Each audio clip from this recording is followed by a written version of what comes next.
సామాజిక అస్త్రం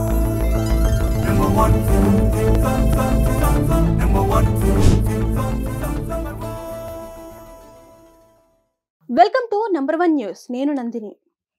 కోట్ల రూపాయలను పెట్టుబడిగా పెట్టి మిషన్లపై వస్తువులు తయారు చేసే బడా కంపెనీలు తమ వస్తువు ధర ఎంతో తామే నిర్ణయించుకుంటున్నాయి. రూపాయి విలువ చేసే వస్తువును వారు 10 రూపాయలని ధర నిర్ణయిస్తే అదే ధరకు వినియోగదారుడు కొనాల్సిందే. ప్రభుత్వాలు కూడా వారు పెట్టుబడి పెట్టారు కాబట్టి ధర నిర్ణయించేది కూడా వారేనని వంతపాడుతోంది. అదే ప్రకృతి వైపరీత్యాలను తట్టుకుంటూ ఎండనక వాననక ఆరుగాలం పంట పండించుకున్న రైతు గిట్టుబాటు ధర లేక రోడ్డుకెక్కి నిరసన తెలుపుతున్నా పట్టించుకున్న నాదుడే లేడని రైతులు వాపోతున్నారు. కష్టపడ్డ రైతు నోట్లో మట్టిగొట్టి బడా వ్యాపారస్తులు తమ జేబులు నింపుకుంటున్నారని ఆవేదన వ్యక్తం చేస్తున్నారు. కోకో గింజలకు గిట్టుబాటు ధర కల్పించాలని డిమాండ్ చేస్తూ ఆంధ్రప్రదేశ్ కోకో రైతుల సంఘం ఏలూరు జిల్లా దెందులూరు మండలం సోమవరపాడు గ్రామం వద్ద ఉన్న కోకో గింజల కొనుగోలు కేంద్రం వద్ద ధర్నా చేశారు. గడిచిన 2 నెలలుగా కోకో గింజలు పండించే రైతులు గిట్టుబాటు ధర కోసం పోరాటం చేస్తున్నప్పటికీ అటు కంపెనీలు కానీ ఇటు ప్రభుత్వం కానీ పట్టించుకున్న పాపాన పోలేదని మాజీ ఐపీఎస్ అధికారి ఏబీ వెంకటేశ్వరరావు అన్నారు. గత సంవత్సరం కోకో గింజలకు 1000 రూపాయలకు పైగా ధర చెల్లించిన రైతుల వద్ద నుంచి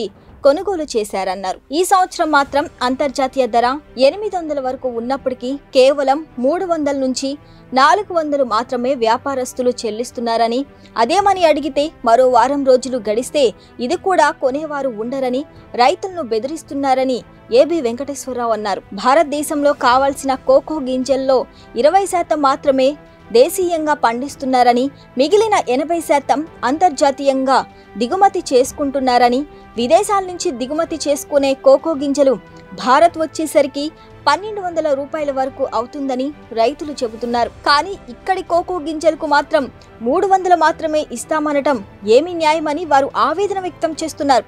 వ్యాపారస్తులు రైతులను మోసం చేసి తక్కువ ధరకు కొనటం వల్ల ఇప్పటికే కోకో రైతులు 1000 కోట్ల రూపాయలకు పైగా నష్టపోయారన్నారు.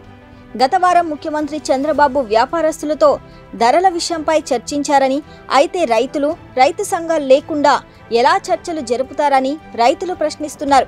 తక్షణమే రైతులు, వ్యాపారస్తులు, ప్రభుత్వం ముగ్గురు కలిసి చర్చలు జరపాలని, చర్చల్లో కుదిరిన ఒప్పందాన్ని రాతపూర్వకంగా రైతులకిచ్చి అమలు చేయాలని వారు డిమాండ్ చేశారు. ఎన్నడూ లేని విధంగా కొత్తగా ఇప్పుడు కోకో గింజలను గ్రేడింగ్ చేస్తున్నారని వాపోయారు. గడిచిన 2.5 నెలలుగా కలెక్టర్ల కార్యాలయం వద్ద, ఉద్యాన డైరెక్టర్ కార్యాలయం వద్ద ధర్నాలు చేసినా రైతుల గోడు పట్టించుకున్న వారు లేరన్నారు. వ్యవసాయ శాఖ మంత్రిని కలిసి తమ బాధను వెలిబుచ్చుకున్నా ఇప్పటి వరకు చర్యలు ఏమీ తీసుకోలేదని రైతులు చెబుతున్నారు. కోకో పండించే రైతులు వాళ్ళ పంట మొత్తాన్ని క్యాడ్బరీస్ కంపెనీ, అలాగే దానికి అనుబంధంగా ఆ స్థాయిలో ఉన్నటువంటి ఎంఎన్సీలు, కోకో ప్రోడక్ట్స్ని, చాక్లెట్స్ని మ్యానుఫ్యాక్చర్ చేసే కంపెనీలు కొనడం సాంప్రదాయంగా వస్తున్నది. 20-25 సంవత్సరాల నుంచి ఇది నడుస్తుంది. కింద సంవత్సరం వరకు అంతర్జాతీయ ధరలు ఇచ్చి కొన్న కంపెనీలు ఈ సంవత్సరం సడన్గా అంతర్జాతీయ ధరలను పక్కన పెట్టేసి అందులో సగానికి సగం రేటుకు కొనటం మొదలెట్టినాయి. దీన్ని మార్చి మొదటి వారం నుంచి రైతులు ఒక సంఘంగా ఏర్పడి ప్రభుత్వం దృష్టికి వివిధ స్థాయిల్లో తీసుకెళ్ళడం జరిగింది. అలాగే కంపెనీ దృష్టి కూడా తీసుకెళ్ళాం. రైతులు అడుగుతున్నది ఏంటంటే, కిందటి సంవత్సరం వరకు ఏదైతే అంతర్జాతీయ ధరలను మీరు అమలు చేశారో ఈ సంవత్సరం కూడా వాటిని అమలు చేయండి. దానికి ఒక ఫార్ములాను రూపొందించండి. మేము పండించే పంట క్వాలిటీ ఏ క్వాలిటీ అయితే మీకు అంగీకారయోగ్యం అవుతుందో, ఆమోదయోగ్యం అవుతుందో ఆ క్వాలిటీని పారదర్శకంగా ప్రకటించండి. ఆ క్వాలిటీ ప్రమాణాలని, స్టాండర్డ్స్ని ప్రకటించండి. ఆ క్వాలిటీ ఉన్న గింజలకు ఆ రేట్ ఇవ్వండి. తక్కువ క్వాలిటీకి తక్కువ రేట్ ఇవ్వండి. అది కూడా నిర్ణయించండి. సెకండ్ క్వాలిటీ రేట్ ఎంత, థర్డ్ క్వాలిటీ రేట్ ఎంత. అట్లాగే ఈ సంవత్సరం కౌలు రైతులు ముఖ్యంగా వాళ్ళ అసహాయతను అడ్డం పెట్టుకుని తక్కువ రేటుకి గింజలు కొన్నారు. కాబట్టి ఈ అంతర్జాతీయ రేటుతో అనుసంధానించిన ఫార్ములా ప్రకారం వాళ్ళకి ఆ వ్యత్యాసం డబ్బులు కూడా చెల్లించాలనేది మా 3వ డిమాండ్. దీనికోసం అని చెప్పి ఇక్కడ ధర్నా చేస్తున్నాం. వీళ్ళు ఇంకో వారం రోజుల్లో సీజన్ ముగిసిపోతుంది కాబట్టి ఏదో రకంగా టైము డిలే చేసి తాత్సారం చేసి ఈసారికి ఇలా గడిపేయాలని చూస్తున్నారు. దాన్ని వదిలిపెట్టకుండా రైతులు పోరాటానికి సిద్ధమయ్యారు. ఒకటి, అంతర్జాతీయ రేటుకు అనుగుణంగా కోకో గింజలను కొనడానికి ఒక నిర్దిష్టమైన రేటు ప్రతిపాదించాలి, నిర్ణయించాలి. రైతులు 750 ఇవ్వమని కోరుతూ ఉన్నారు. ఇంటర్నేషనల్ మార్కెట్ కూడా 750 నుంచి 850 మధ్యలో ఉంటూ ఉన్నది. వాస్తవంగా అక్కడ వాళ్ళు 800 కొంటే ఇక్కడికి వచ్చేసరికి 1100 అవుద్ది. ఇక్కడ నుంచి ఎగుమతి చేస్తే కాదు, ఇక్కడ సరుకు సగినంత లేదు. అందువల్ల విదేశాల నుంచి కొనుక్కొస్తూ ఉంటారు. కొనుక్కొచ్చే రోజు ఇక్కడికి వచ్చేసరికి 1000 రూపాయల నుంచి 1100 పడుతూ ఉంది. అక్కడ నుంచి అంత రేటుకు కొనుక్కొస్తున్నటువంటి కంపెనీలు ఇక్కడ రైతులు పండించినటువంటి గింజలను 350, 400, 450 కొని రైతులను దివాళా దించడం ఏ రకమైనటువంటి న్యాయ సూత్రం కాదు. అందువల్ల దానికి అనుగుణంగా నిర్దిష్టమైన రేటు నిర్ణయించాలి, ఆ రేటు అమలుపరచాలి. రెండో అంశం, గత 2 మాసాలు బట్టి అదిరించి బెదిరించి అసలు కొనేవాడు ఉండడు, మీరు పారబోసుకోవాల్సి వస్తారు అని నోటికొచ్చినట్టుగా చెప్పి భయపెట్టి 350, 450 కొనేశారు. వాళ్లకు కూడా నిర్ణయించినటువంటి రేట్లో పరిహారం ఇవ్వాలి. ధర వ్యత్యాసం వాళ్లకు కూడా ఇవ్వాల్సినటువంటి అవసరం ఉంది. మూడవది, నిన్న ముఖ్యమంత్రి గారు ఒక చర్చ జరిపి ఇచ్చేశారు. నాకు పొద్దున్నే ఓ మిత్రుడు ఫోన్ చేశాడు, ఫోటోలు నువ్వు ఒక్కడవే కనపడుతున్నావు అని. నువ్వు పొరపాటు పడ్డావా, నన్ను పిలవలేదు, నేను వెళ్ళలేదు అక్కడికి అంటే. ఓహో, నీలాంటి వాడు ఎవడో ఒక ఆయన కనపడ్డాడు, పిలిచారేమో రైతులను అనుకున్నాను. రైతులు లేకుండా కంపెనీలతో చర్చలు జరిపి ఆ చర్చలు ఎట్లా పరిష్కారం అవుతాయి? అందువల్ల త్రైపాక్షిక చర్చలు జరపాలి. రైతు సంఘాల ప్రతినిధులు, కంపెనీల ప్రతినిధులు, ప్రభుత్వ అధికారులతో జాయింట్ సమావేశం నిర్వహించాలా. రెండోది, నోటి మాటతోటి అగ్రిమెంట్ కుదరదు, రిటర్న్గా అగ్రిమెంట్ ఇవ్వాల్సినటువంటి అవసరం ఉంది. అటువంటి అగ్రిమెంట్ ఇస్తేనే అమలు జరుగుతుందనే గ్యారంటీ వస్తుంది, రైతుకు న్యాయం జరుగుతుంది. ఆ జరిగే వరకు ఈ పోరాటం జరుగుతూనే ఉంటుంది.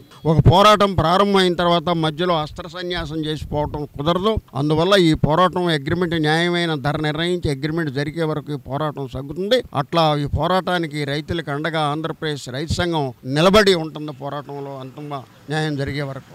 ఎప్పటి నుంచి ఈ పోరాటం చేస్తున్నారండి? దాదాపు 2 మాసాల బట్టి దఫదఫాలుగా పోరాటం జరుగుతుంది. మంత్రి గారు ఒకసారి సమావేశం వేశారు, కంపెనీలతోటి వీటితోటి పరిష్కరిస్తామని చెప్పారు, కానీ పరిష్కరించలేదు. మధ్యలో ఒకసారి గుంటూరులో కమిషనర్ ఆఫీస్ దగ్గర ఈ రైతులంతా వచ్చి అక్కడ ధర్నా చేసి మళ్ళా చర్చలు జరిపారు. ఆ చర్చలు జరిపితే 10 రోజుల్లో మళ్ళా జాయింట్ సమావేశం వేసి పరిష్కరిస్తామన్నారు. ఆ 10 రోజులు అయిపోయి కూడా 20 రోజులు దాటిపోయింది. అందువల్ల ఏంటంటే రైతులు రోడ్డెక్కాల్సిన పరిస్థితి వచ్చింది. చేలో పంటలు పండించుకొని ఆ పంటని క్షేమంగా ఫ్యాక్టరీకి తోలి ఈ వేసవికాలం సేద్దాల్సినటువంటి రైతు ఈ వేసవికాలంలో మే నెలలో రోడ్డు మీద నిలబెట్టేటువంటి ఘనత ఈ కంపెనీకి, ప్రభుత్వానికి దక్కింది. అందువల్ల ఇప్పటికైనా ఇద్దరు కూడా ఆలోచించాల్సిన అంశం ఉందని మేము చెప్తా ఉన్నాం. మేము గత 2.5 నెలల నుంచి పెద్ద ఎత్తున కోకో రైతులందరూ కూడా రోడ్డెక్కి ఆందోళన చేస్తూ ఉన్నాం.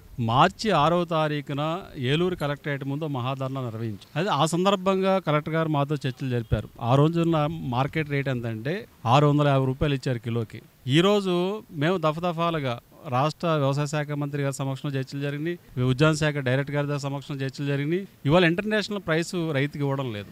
ఈరోజు ప్రజెంట్ ఇంటర్నేషనల్ మార్కెట్లో కిలోకి 935 రూపాయలకు పైగా ఇంటర్నేషనల్ మార్కెట్ కోకో గింజలకు ఉంది. ఆ ధర ఎందుకు ఇవ్వరు అని చెప్పేసి మేము అడుగుతా ఉన్నాం. అంటే ఇప్పటి వరకు ఈ ధర ఫార్ములేషన్ ఏమిటంటే అంతర్జాతీయ మార్కెట్ ధరకు అనుగుణంగా మాత్రమే మేము కోకో గింజలు కొనుగోలు చేస్తున్నామని చెప్పి కంపెనీలు చెప్పినాయి. మరి ఆ ధరకు ఎందుకు కొనుగోలు చేయట్లేదు? గత సంవత్సరం ఇంటర్నేషనల్ మార్కెట్కి అనుగుణంగా కొనుగోలు చేశారు, ఈ సంవత్సరం ఎందుకు కొనుగోలు చేయట్లేదని చెప్పి అడుగుతాను. రెండోది, కంపెనీలు తమ ఇష్టారాజ్యంగా వేస్తూ ఉన్నాయి. ఒక్కో కంపెనీ ఒక్కో ధరని అమలు చేస్తూ ఉన్నాయి. ఇవాళ మాండలేజ్ కంపెనీ 450 రూపాయలు అంటే ఇవాళ డీపీ చాక్లెట్ కానీ లేకపోతే లోటస్ కానీ వాళ్ళు 370, 400 రకరకాల ధరలు అమలు చేస్తూ ఉన్నారు. రైతులు నష్టపోతూ ఉన్నారు. ఈ ఒక్క సీజన్లోనే దాదాపు ఈ 3 నెలల కాలంలో ఈరోజు కోకో రైతులు ఈ రాష్ట్రంలో 1000 కోట్ల రూపాయలు నష్టపోయారు. దీనికి బాధ్యత ఎవరు ఇస్తారు? రైతు నష్టపోయాడు, ఈ నష్టపరిహారం ఎవరు ఇస్తారు? కాబట్టి ఇప్పుడు ఇంటర్నేషనల్ మార్కెట్ ధర అమలు చేసి రైతుకి ఇవాళ ధర కల్పించి ఆదుకోవాలి. లేని పక్షంలో ఈ పోరాటం ఆగదు. ఈ పోరాటం మరి ఎంత ఉధృతం అవుతుంది. ఇవాళ మాండలేజ్ కంపెనీ ముందు మేము ఆందోళన చేస్తూ ఉన్నాం, చాలా దుర్మార్గంగా వరిస్తూ ఉన్నారు. రైతులు ఫోన్ చేస్తే ఫోన్లు ఎత్తారు. రెండోది, ఇవాళ కోకో గింజల్ని కొనుగోలు చేయకుండా కంపెనీలు ఏం చెప్తున్నారు, మాండలేజ్ కంపెనీ వాళ్ళు ఏం చెప్తున్నారంటే రైతుల్ని పచ్చళ్ళు పట్టుకోమని అంటున్నారు. అంటే రైతులను ఎగతాళి చేస్తారా మీరు?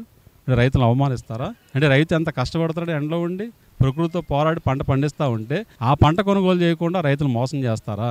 అడ్డగోలుగా కొనుగోలు చేస్తారా? ఇది చాలా దారుణమైన విషయం. ఈ రైతులను అవమానిస్తే మేము సహించేది లేదు. ఇవాళ ఇంటర్నేషనల్ మార్కెట్ ప్రైస్ ఏదైతే ఉందో అది ధర ఇచ్చి కోకో రైతులను ఆదుకోవాలి. లేని పక్షంలో ఈ పోరాటం మరింత ఉధృతం అవుతుందని చెప్పేసి సందర్భంగా మేము తెలియజేస్తున్నాం. అంతర్జాతీయ మార్కెట్ ధరకు అనుగుణంగా రైతుల వద్ద ఉన్న కోకో గింజలను కంపెనీలు వెంటనే కొనుగోలు చేయాలని, కంపెనీలు సిండికేట్ గా మారి రైతులను నష్టపరిచే చర్యలను అరికట్టాలని, కంపెనీలు కొనుగోలు చేయకపోతే రాష్ట్ర ప్రభుత్వమే కోకో గింజలను కొనుగోలు చేసి రైతులను ఆదుకోవాలని రైతులు డిమాండ్ చేశారు. అలాగే విదేశీ కోకో గింజలు, పొడి, ఐటర్ వంటి దిగుమతులు నిలుపుదల చేయాలని, దేశ రైతుల్ని నష్టపరిచే పద్ధతుల్లో దిగుమతులు ఉండకూడదన్నారు. ధరల స్థిరీకరణ నిధి పథకం వర్తింపజేయాలని, కోకో రైతులకు గిట్టుబాటు ధర వచ్చేలా ప్రాసెసింగ్ యూనిట్స్ నిర్మాణం చేయాలని, కోకో తోటలు సాగు చేస్తున్న రైతులకు ఉద్యాన శాఖ నుండి కావాల్సిన సబ్సిడీ బకాయిలు చెల్లించాలని రాష్ట్ర ప్రభుత్వం వెంటనే ధరలు ఒప్పంద ప్రకటన చేయాలని రైతులు డిమాండ్ చేస్తున్నారు. లేని పక్షంలో పెద్ద ఎత్తున రాష్ట్ర వ్యాప్తంగా ఉద్యమం చేస్తామని ప్రకటించారు. మరిన్ని లేటెస్ట్ అప్డేట్స్ కోసం చూస్తూనే ఉండండి నంబర్ 1 న్యూస్. సామాన్యుడి చేతిలో సామాజిక అస్త్రం.